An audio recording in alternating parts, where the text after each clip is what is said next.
Cube है हमें ये बताओ, तो उसके लिए जो कंडीशंस हैं वो देखेंगे अब हम।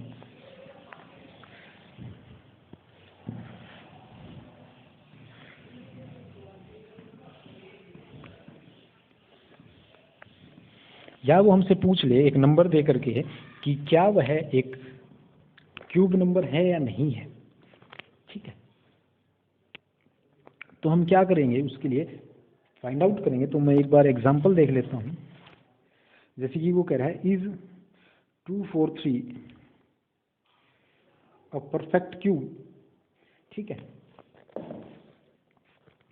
अब उसमें एग्जांपल 1 जो है उसमें कह रहा है इज 243 अ परफेक्ट क्यूब, क्या 243 एक परफेक्ट क्यूब है। तो मैंने जैसे कि आपको कहा कि 10 तक अगर आपको क्यूब्स याद हैं तो आपको पता होगा 343, ठीक है। 6 का क्यूब जो है वो है 216, और उसके बाद जो सीधा क्यूब नंबर आता है वो 343 है। इसका क्या मतलब है, जैसे कि हम क्यूब की बात करें तो 1 का क्यूब 1 था, 2 का क्यूब 8 था, 3 का क्यूब 27 था।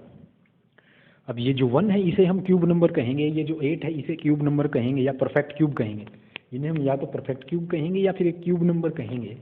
तो अब इसके बाद में जो बीच में नंबर रह गए यहाँ, जो कि क्या है 2, 3, 4, 5, 6, 7, ये जो नंबर है ये क्यूब नंबर्स नहीं है, या फिर हम कहें कि परफेक्ट क्यूब नहीं है, ठीक है। तो 1 और 8 अगर परफेक्ट क्यूब हैं तो ये बीच के जो नंबर हैं ये क्या है, हमारे परफेक्ट क्यूब नहीं है। इसी तरह से ये और ये हैं, इसके बाद बीच के जो नंबर हैं वो क्या हैं, परफेक्ट क्यूब नहीं है। तो इसी तरह से अगर आपको अगर पता हो कि 6 का क्यूब 216 है, 7 का क्यूब 343 है, तो 243 इन दोनों के बीच में लाई करता है, तो ये एक परफेक्ट क्यूब नहीं है, ठीक है। इसके अलावा अगर हम इसकी बात करें तो जो मेथड प्राइम फैक्टराइजेशन का मेथड है, ठीक है, तो हम देखते हैं प्राइम फैक्टराइजेशन के मेथड से इसे सोल्व करते हैं। 243 इसके प्राइम फैक्टर अगर हम बनाए तो इसे हम करेंगे डिवाइड, 2 से ये होगा नहीं, ठीक है। 3 से करते हैं 81, और फिर 2 से होगा 3 से होगा ये 27 पे, फिर 3 से होगा ये 9 पे, फिर 3 से होगा ये 3 पे, और फिर ये 3 से होगा 1 पे। तो हम क्या कह सकते हैं कि 243 जो है इसके जो प्राइम फैक्टर्स हैं वो क्या हैं, 3 multiply by 3 multiply by 3 multiply by 3 multiply by 3। तो ये जो है इसके प्राइम फैक्टर्स हैं। तो मैंने आपको स्क्वायर रूट वाले चैप्टर में भी बताया था, प्राइम फैक्टर्स जो हैं वो क्या होंगे, किसी भी नंबर के हम फैक्टर्स बनाएंगे वो क्या होंगे, प्राइम नंबर्स होंगे सिर्फ, तो उसे हम क्या बोलेंगे, उसके प्राइम फैक्टर्स बोलेंगे, प्राइम फैक्टराइजेशन बोलेंगे। तो अब जो ये प्राइम फैक्टराइजेशन है इसमें सिर्फ 3 आया है, तो 3 एक प्राइम नंबर है, तो ये इसके क्या होंगे, प्राइम फैक्टर्स होंगे।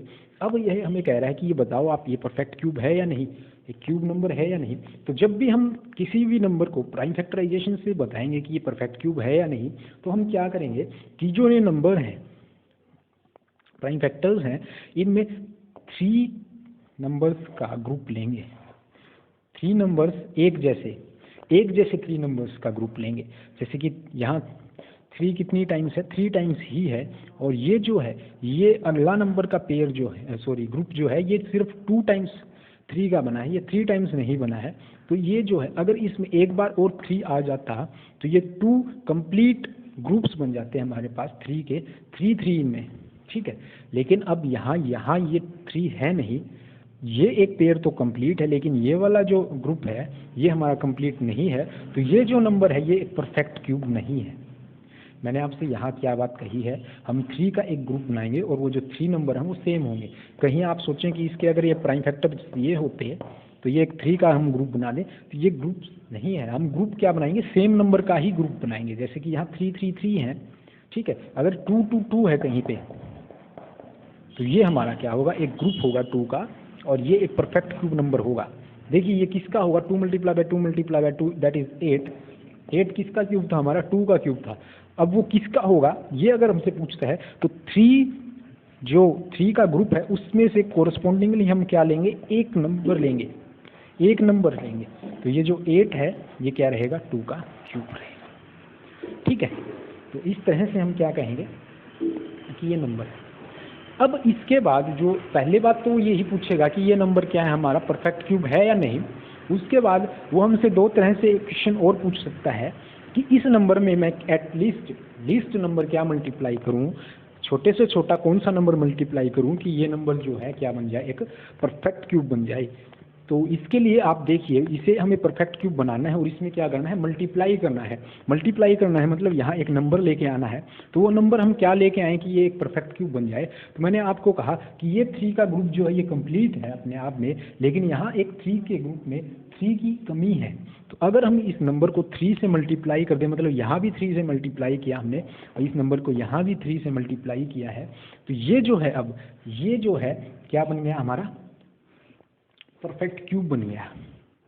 ठीक है, अब इसे हम मल्टीप्लाई करते हैं तो ये जो नंबर आएगा 3 3 ज़ा 9, 3 4 ज़ा 12, 1 कैरी, 3 2 ज़ा 6 और 1 7, 729 बन गया है ये किस पे मल्टीप्लाई करने पे।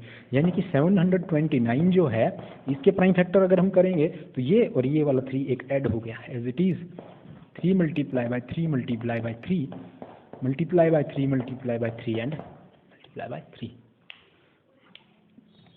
अब हम पेयर ग्रुप बनाते हैं 3 3 का। ये एक 3 का ग्रुप हुआ, एक ये ग्रुप हुआ 3 नंबर का। ठीक है, तो यहाँ इस पेयर से हम एक 3 लेंगे इस ग्रुप से, और इस ग्रुप से भी हम एक 3 लेंगे। अब 3 मल्टीप्लाई बाय 3 क्या है 9, तो ये 729 जो है ये क्या है, 9 का क्यूब है। तो इस तरह से हम फाइंड आउट करें। तो ये तो था, इसे मल्टीप्लाई करने पे हमें क्या मिलेगा। ठीक है, अगर वो हमसे ये कहता कि ये जो नंबर है 243, इसके जो प्राइम फैक्टर थे हमारे वो ये थे, इसमें हमने 3 का एक ग्रुप बना लिया था जिसमें कि 3 नंबर्स थे, 3 3s थे। ठीक है ना, ये भी एक कन्फ्यूज़न वाला इशू लग रहा है मुझे आपके साथ। तो हम क्या करते हैं, एक बार इसकी जगह 2 2 2 वाला एक नंबर ले लेते हैं, यहाँ भी हो सकता है आपको कन्फ्यूज़न रहे। तो हम करते हैं एक नंबर जिसे 2 multiply by 2 multiply by 2 multiply by 2 multiply by 2, और ये किस नंबर के होंगे, 2 4 8 16 32 32। ठीक है, अब ये 32 है, इसके प्राइम फैक्टर्स जो है 2 multiply by 2 multiply by 2 multiply by 2 multiply by 2 है। मैंने क्या कहा, एक 3 2s का एक ग्रुप लेंगे कि 3 2 जो हैं उनका एक ग्रुप बनाएंगे, बाकी जो बचे हैं वो उसे देखते हैं। ये 3 का ग्रुप कंप्लीट नहीं बना तो ये क्या नहीं है, एक परफेक्ट क्यूब नंबर नहीं है। तो इसे वो कह रहा है कि परफेक्ट क्यूब नंबर बनाने के लिए मल्टीप्लाई करो, तो हम इसे 2 से मल्टीप्लाई करेंगे जैसे कि यहाँ था, लेकिन मल्टीप्लाई वाला हमने यहाँ देख लिया। तो अब हम डिवीज़न वाला यहाँ देखते हैं। अब वो मुझे अगर कहे कि इस नंबर को किस एटलीस्ट छोटे से छोटे नंबर से हम डिवाइड करें कि ये क्या बने, परफेक्ट क्यूब नंबर बने, तो देखिए ये जो 2 हैं ये 2 टाइम्स एक्स्ट्रा हैं। क्या है, 2 टाइम्स एक्स्ट्रा है, तो 2 मल्टीप्लाई बाय 2 क्या होता है 4। अगर इस पूरे नंबर को हम 4 से डिवाइड कर दें, यहाँ भी हम इसे 4 से डिवाइड करते हैं, तो 4 से ये 2 जो है कैंसिल आउट होंगे। ये जो है कितने पे, 8 पे। ये जो 8 है इसके प्राइम फैक्टर जो हैं अब वो क्या होंगे, 2 मल्टीप्लाई बाय 2 मल्टीप्लाई बाय 2। अब ये 3 का एक पेयर ग्रुप बच गया है हमारा। ठीक है, 3 2s का एक ग्रुप बचा है, तो ये इन 3 में से एक 2 लेके आएंगे, इसका जो क्यूब है वो क्या होगा, 8 होगा। इस तरह से हमारा आंसर निकलेगा।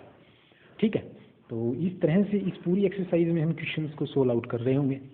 ठीक है, तो अगली वीडियो हम अपनी एक्सरसाइज 7.1 जो है उसके क्वेश्चंस आंसर कर रहे होंगे। ठीक है, और इसी के साथ आगे फिर जो क्यूब रूट है उसका बेसिक्स हम अगली वीडियो में करेंगे, मतलब एक्सरसाइज के बाद करेंगे। तो आज के लिए बस इतना ही। Thank you, thanks a lot.